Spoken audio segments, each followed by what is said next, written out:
All right, Jake, here we are. We're here to help. Another episode against all odds. You seem different right now, and I'm going to ask you Stop. why. Leave it off air. Leave it off air. No, Leave Garth. it off air. What did you just read, and what So were we we're talking so, about? you're so good and bad at this. We we're talking about other things we want to incorporate in the show a little bit, and we'd been talking for the past week or so about, when you see a really horrible I'm going to comment cut to the on. chase. So Okay, there was a commenter who commented on Gareth, some YouTube video or something he did, and called him Fat Aaron Paul. so a long time ago when A I was long a lot time ago. fatter. I was a lot And more fat. okay, I'm just and saying. we have been laughing about it a lot. You And especially. it's part of the Fake Jake episode that's coming on. We hear the backstory this episode. Yes, But right. what we decided we're going to try to do on the show is we're going to try to find that commenter and have them on the show. Yes. And it's just to get their side of it. We're Yep. here to help figure out where that comes from. And Yep. in reading old comments, I found the triggered. clip and I was like, let me see if I can find it. And as I was scrolling through it, I was seeing a lot of stuff I missed, new stuff. And there was a lot more horrible going on coming at me. So while I was looking for the one bad one that I haven't found, I found like 40 new ones. And Give us a taste of one that was the winner of the new. Why does this guy look like Amy Schumer? So today we have a great Not episode. funny. Okay. And by the way, I'm not saying that comment's not funny. That was the next comment. Not funny. Okay, go ahead. So today we have a great episode. We have the guy who played Fake Jake.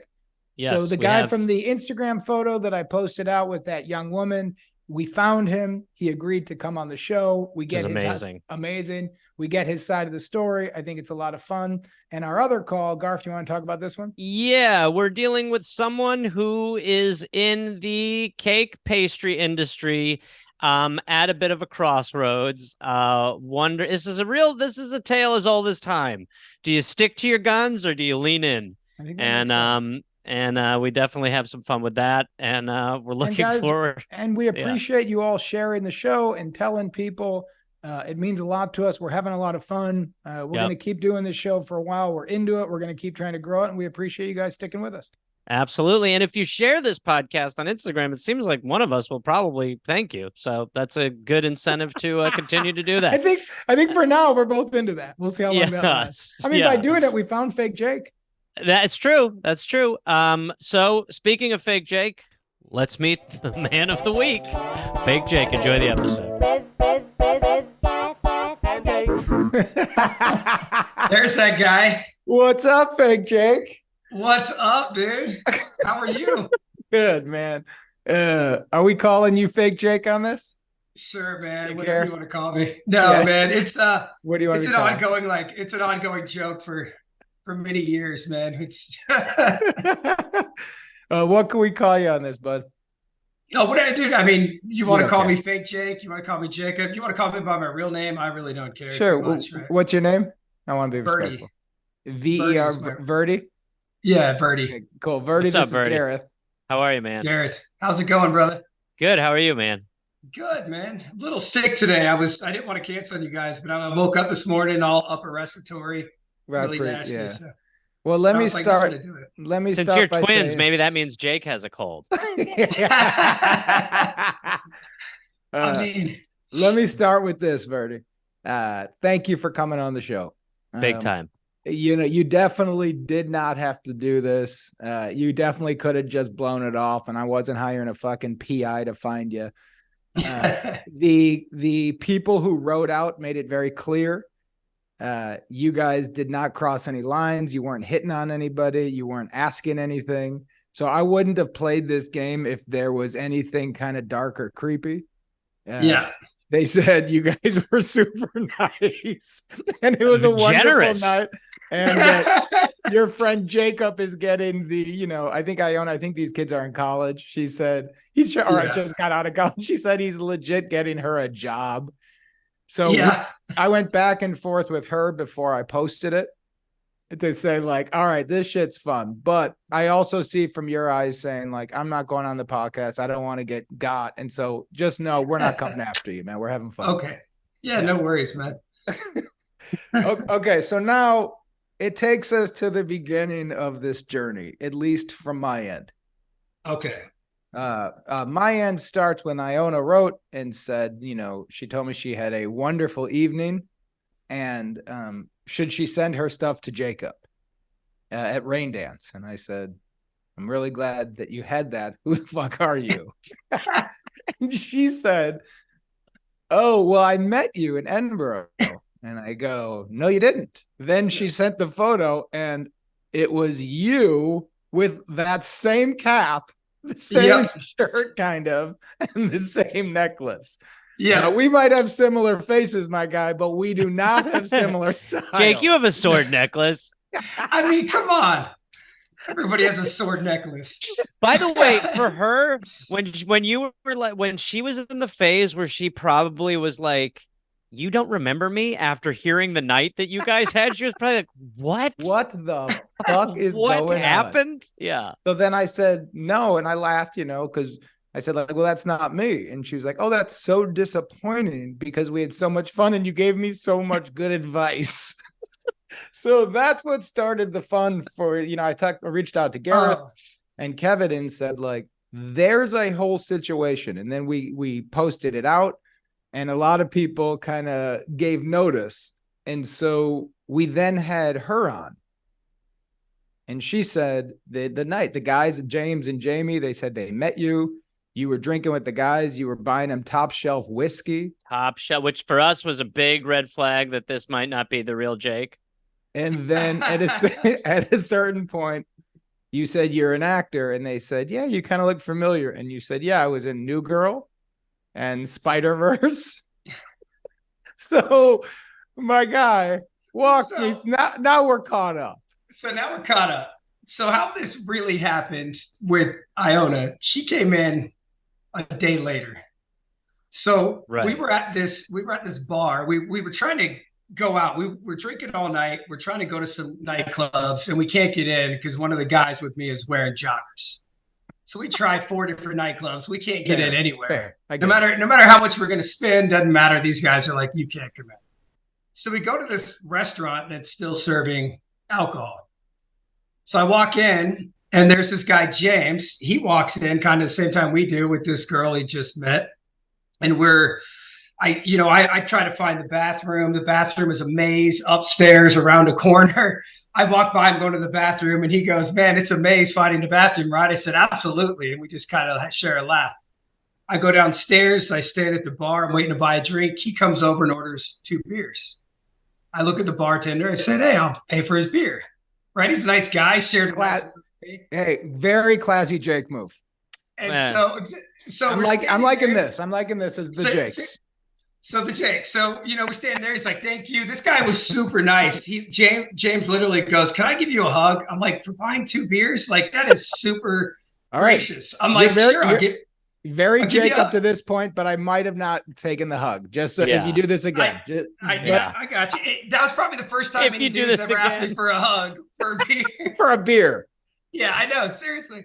So the guy sitting next to us at the bar says, you look familiar. And my buddy. Oh, the other guy, not James. Not James, a different guy. The guy's name is Hamish. Okay. Hamish. So, okay. Sure. So this guy looks over and goes, you look. By the way, with a name like Hamish, I'm sure he looks like us too.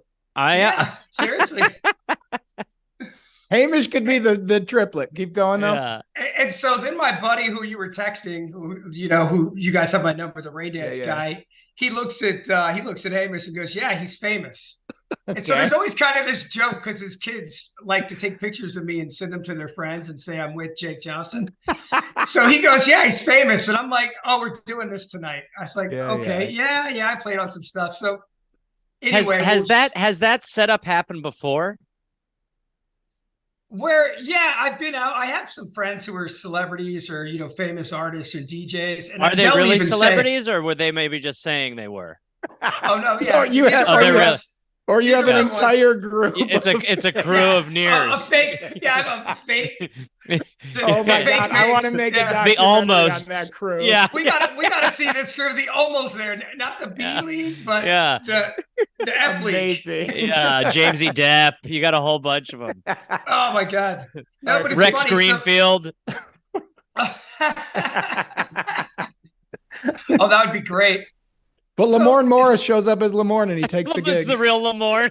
He's like, hey man, fuck it. These guys are paying, man. Mango like, ain't man, no joke. You look just like him. No, I'm him. I am. Now, him. I don't know who these other fools are, but that guy Mango, he's paying real money to sponsor this event, and I'm in.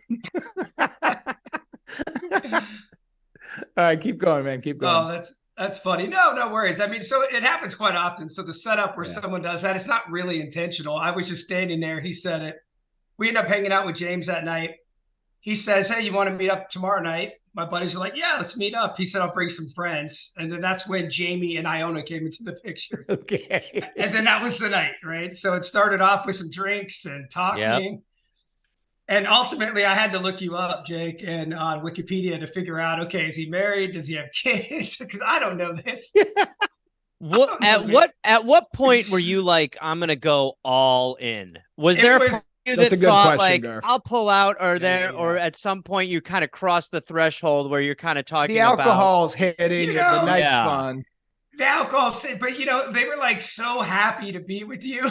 Yeah. Where I was just like, I'm gonna do this, right? And when did you decide? Because Iona said that very clearly early on. You said, "Hey, if you're with a celeb, be cool, no pics." Yeah. So was that a feeling early on of like, I don't want this going out, and I don't want to eat shit at the bar tonight? Or was this is what Jake would say? No, it's like it was past experience with other celebs. Like if you want to be cool with them, they don't want a bunch of paparazzi, fangirl boys, whatever, taking pictures, right? Right. So kind of just is something in my mind. Like when I'm with somebody, don't take pics. Unless, you're like, so it works in this moment. It's the part. Yes. Yeah. So it wasn't really it wasn't really anything that I had to think about. It was kind of a natural reaction at that moment. But I'm like, no pictures. We're good. Yeah. And so you're doing the night, you're having fun, you check IMDb, you get the credits, all of this is lining up. Then there's one question I have, because she said everything was really fun. He knew about New Girl. He knew about, you said it was your first big break, and the cast was like family, which was, by the way, nailed it. Spot on. By the way, she asked me what was the first thing you ever acted in, and I didn't know what to say. I was like, I'm 45. What did you say? I'm like, I don't remember. I said I'm 45. I don't remember the first thing, but New Girl was my first big break. By the way, if you ask me right now, I'd say I'm 45. I don't remember, but I know New Girl was the first big thing. But my man, Fake Jake, here's where I got a question. You had a lot of facts, man. You were coming hot, but then you tell this woman we slept with 500 supermodels. Oh my God! See, I don't remember saying that whatsoever. She said everything was good. You were talking. She said, yeah, it was really nice speaking with you. You were so invested in like my relationship and the relationships of the guys, and you really cared. And then when I asked about you said you were happily married, but there was a period when you first started that you were sleeping with supermodels around the world. God. Walk us through that.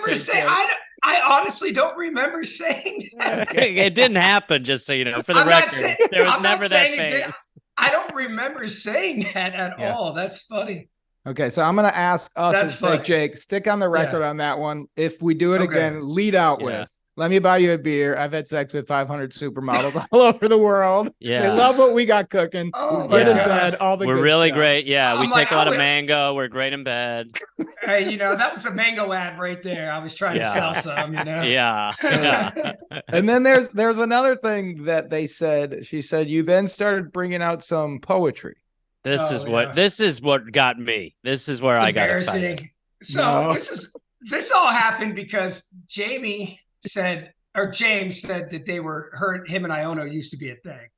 Oh, we didn't know that. And very new girl. Yeah, and James was like, I was like, dude, Iona seems to be a really cool girl, like really good, like marriage material. You want another chance? He goes, I don't know. She'd give me another chance.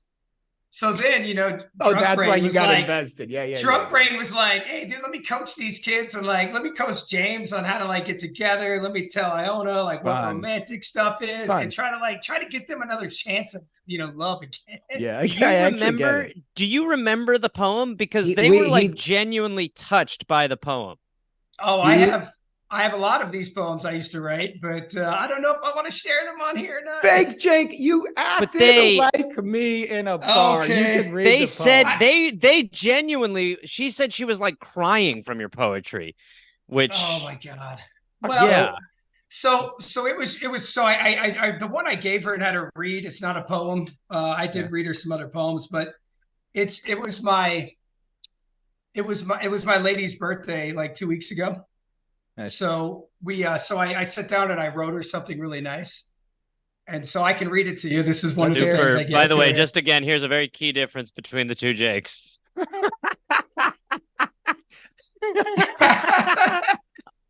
And this is where the roads diverge, my guy. Okay. But let's hear. Okay, man. It's a little wordy, but okay. It says, I love you. Simple as it may seem, so profound it really is. Nothing in life comes easy, but something so valuable is worth all hardship. I wake up to you every morning, consider you in every moment of the day. I desire to enjoy my free time with you, and I dream of you when I'm asleep. No greater love or goal have I found in my life than to just be with you. You make the stars shine bright on a dark night. You make the sky much bluer during the day. You give me life. I cannot imagine a day without you, not because I deny the possibility, but because you so completely consume my mind that a world without you is a world without life. You deserve all the joy and happiness contained in the world. I love you. Happy birthday. Wow. First of all, I got to say, you're not Jake Johnson. You're Nick Miller.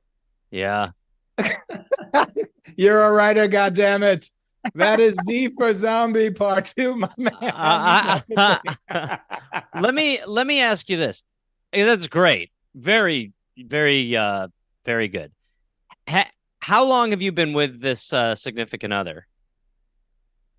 About 8 years. Wow. And the second question is, can Jake borrow this and read it on his next anniversary? And Jake, what would the reaction be if this came out of your mouth? What are you doing? Stop it. Are you okay?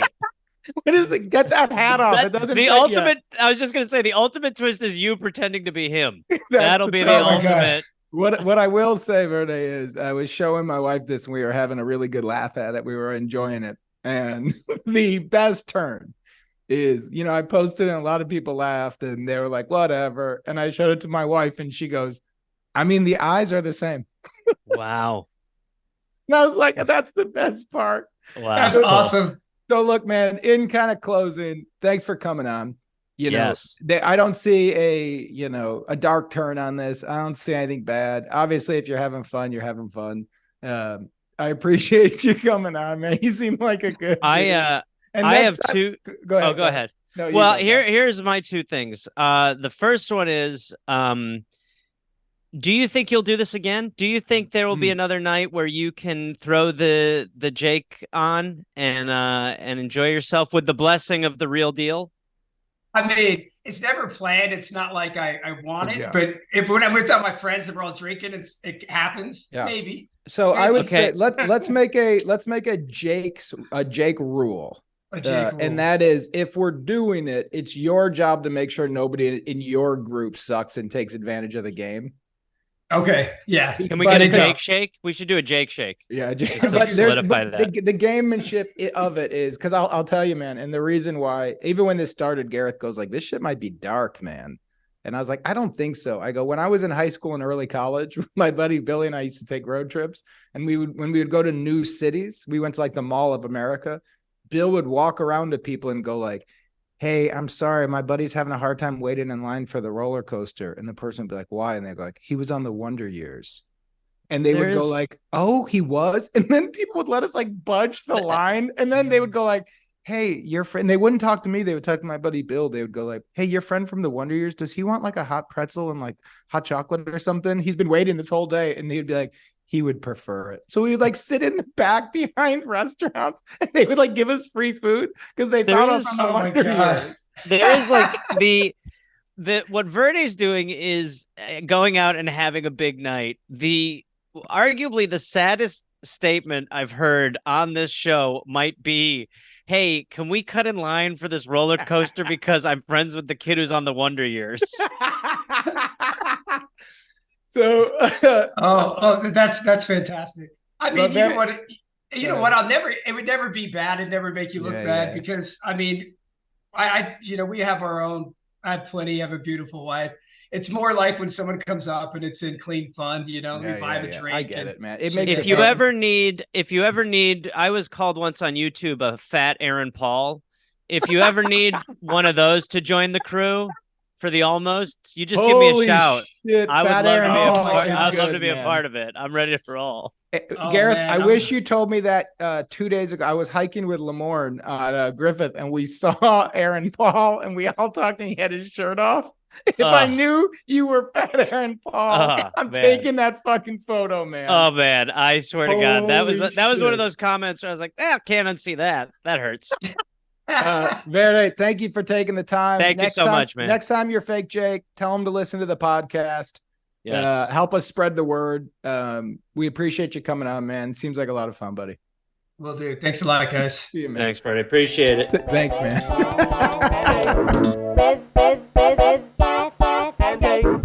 Hello. Hi. How are you? Hi. Good, thanks. How are you? Good. Well, you're on the podcast. We're happy to have you here. Oh my goodness, thank you. I was gonna say hi. My name is Mackenzie, and I'm a longtime listener, but that feels weird when there's 6 episodes. So I'm a 6 episode deep listener. That's pretty good. Hey, we'll take it. We'll take it. Yep. So Mackenzie, let me get that spelling right. Okay, and Mackenzie, where are you calling from? I am calling from New York, the Upper West Side. Okay, so what happened to your voice? What is the reason for the call today, Mackenzie? So I am calling because I recently started a small baking business called Burnt Sugar Bakes, and I'm seeking advice on if I should be more of a very niche, specialized cake bakery. And this question comes from a very specific reason. So recently I had 2 orders in the same month that happened to be extremely specific. And the first request was for a boob job cake, basically celebrating someone's decision to have a boob job and their recovery. And it was a gag cake. And then the second order was, again, very specifically, a classy penis cake. The classy part was less specific. I did have to clarify, but I'm a little bit confused. What was the second one? A classy penis cake. Yes. What is that first word she's saying?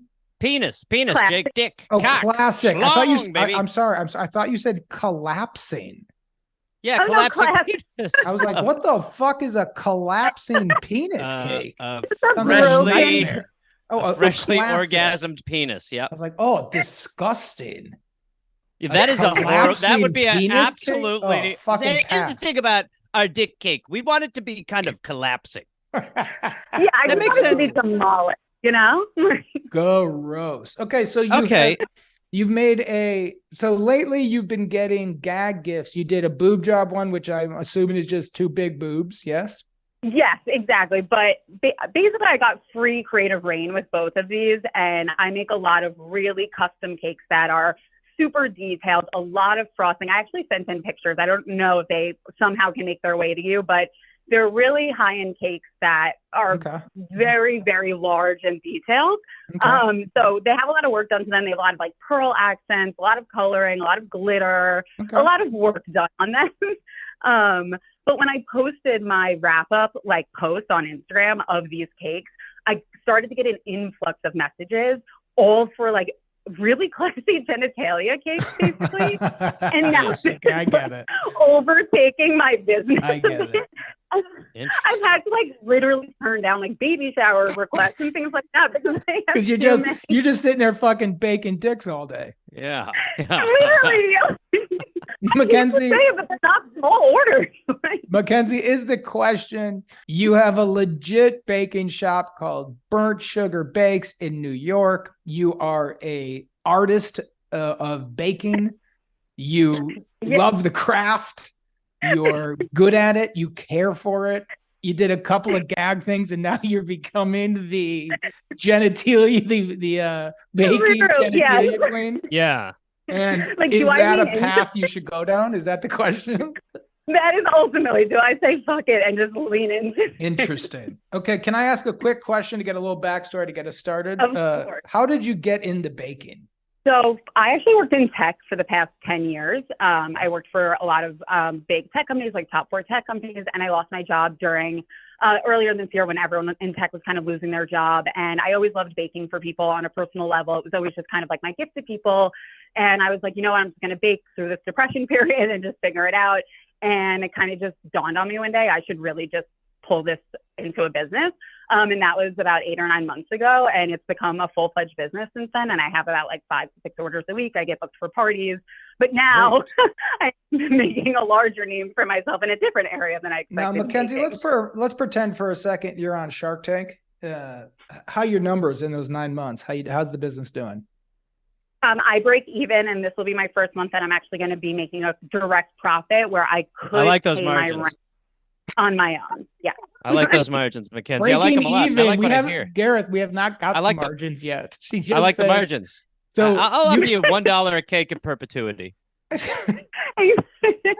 let's say, okay, so cakes are on average like $300 to $400 if they're large. Wow. Oh yeah, the cakes are not cheap. I get what you're saying. I get what you're saying. A nice big cake for a big party. Yeah, they're usually like 50, 60 people. Yeah. Yeah, you're not going to the goddamn Jewel Osco for these events. No, and you really can't go into like Momofuku and request specialized. I get it. These are big cakes. So you've been doing it for 9 months, and you're now starting to break even. So yeah, I'm ready to start jumping in a little bit. Gareth, are you? Yeah, I am too. Well, okay. So do you feel like you could handle a lot more orders? I mean, is that something where you feel like? I think I could. I think if I had a better fridge freezer situation, as you can imagine in Manhattan, I definitely could. Mm-hmm. But I think if I was able to take more of these orders where I am getting them in the more like dick cake region, I could rent out one of those larger freezers, and that could really help me take on more orders in the long run. Okay, I'm ready. Mackenzie, I think we're going to be on the same page, Gareth. I do too. I think for 9 months breaking even, if you were gangbusters and it was just blowing up and everybody was, there was a big line around the block for your cupcakes with, just sprinkles on them.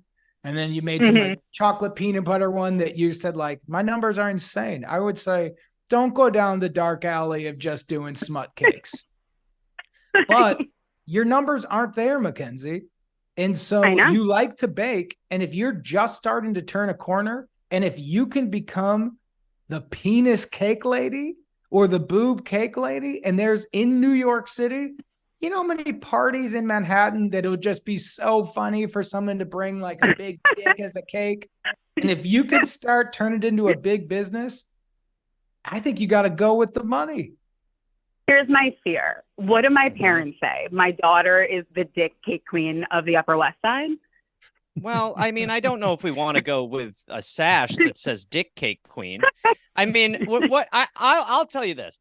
I think parents will support success. You're right. They might not be like, oh, that's a great dick, hon, way to go. But I also think, fuck it. If you're going to make money, if you want to do this, if you're trying to really get a business going, and you really feel like this is going to help your business, I would just lean in too. Yeah. I think you can, maybe there's a way to not be specifically like the dick cake You person. do other stuff too. Yeah, but I also think like you're probably going to find that on Instagram with social media, that sort of more naughty, ribald shit is probably going to become a thing where people are going to share it. People are going to like it. And I think your parents, like, it's not like you have to break it to your parents that you're going into sex work or something like that, which is probably a harder conversation. No, but you also do it a little differently. You do it like an old school video store, right? The front of the shop, you're still selling new releases. You will still do a cake for a quinceañera. You'll do a big pony cake. Then there's like a 1960s beaded screen, and you enter another side of your website, which is all the dicks and the boobs. And if that's where you're making your money, that's where you're making your money. Here's what I would tell your parents. I've got a successful baking shop and I'm happy. And if you guys don't have a problem with that, then I'll fucking send you a big fucking cake. You can shove it in your mouth and eat it. Who cares? Well, it got aggressive at the end. I also think we're willing to have your parents on the show and we can help navigate that conversation if that's a great idea. That's a great mediation. Well, listen, we are very good at this, and I think there is something maybe about a little bit of a spotlight that could overwhelm them and lull them into understanding maybe Gareth, a little that's bit a more. great idea. Mackenzie, our advice to you, and I gotta say, Garth and I are going to be on the same page, and interrupt me if we're not. But I think we're both saying, don't stop doing what you're doing, but lean in. And if people are purchasing and if people are excited, never go away from where people like. It makes no sense. When you're doing this for a little bit, if your orders are getting bigger and you're buying that big freezer and you're going to tell your parents, will you do it with us on this podcast? 1,000%. Completely aligned. What a That's blast. good. And in case you do find that you just are like, you know what, I don't even need to make the quinceanera cakes anymore. That's just not where the detector's going off. I think a good name for the shop could be Baking Bits. That's my last pitch. Well, that was the other question I had was, do I have to pivot my name now? Not if yet. You go exclusively into that, you do, yeah. Or you could have two businesses. You could have Burnt Sugar Bakes as the umbrella, and then the side game from it is, what's the name again? Yeah, you could have Baking Bits. You could have a brick and mortar that's just like a traditional cake shop, and then you have your online business, which just shows that you can cater more towards the naughty. Honestly, yeah, and it could be like kind of like a red light district on the website. That could be cute. Like that's what I would. Yes, I would do it. Yes. So it's like a fun alley you go down. Yeah. Yeah, and I don't think people are going to judge this in the way that you do, but yes, we would love to talk. We would love to do the mediation if that's possible. Oh, you would love that. My parents are both business owners and entrepreneurs, which is why I have such a kick to do this. So you can only imagine what are their margins, out of curiosity? I'm just kind of still in the Shark Tank mode a little bit on. Oh, we'll do it. Let's do that one later, Garth. Let's do that. Yeah, we'll do that. Yeah, we'll put a pin in that. Put a pin in that. Mackenzie, thank you for the call. Thank you guys so much. Thank you. And if you're ever in the city, there are 2 giant dick cakes waiting for you. That's the nicest thing anyone's ever said to us on this show. We're Here to Help is hosted by Jake Johnson and Gareth Reynolds. The show is produced and edited by Kevin Bartelt. The theme song is made by Oliver Raleigh, and you can check out all of his work at oliverraleigh.com. The album artwork is by James Fosdike. You can find him on Instagram at James_Fosdike. And if you'd like to see me do stand-up on the road, go to GarethReynolds.com. And if you would like to be on our show, please email us at helpfulpod@gmail.com.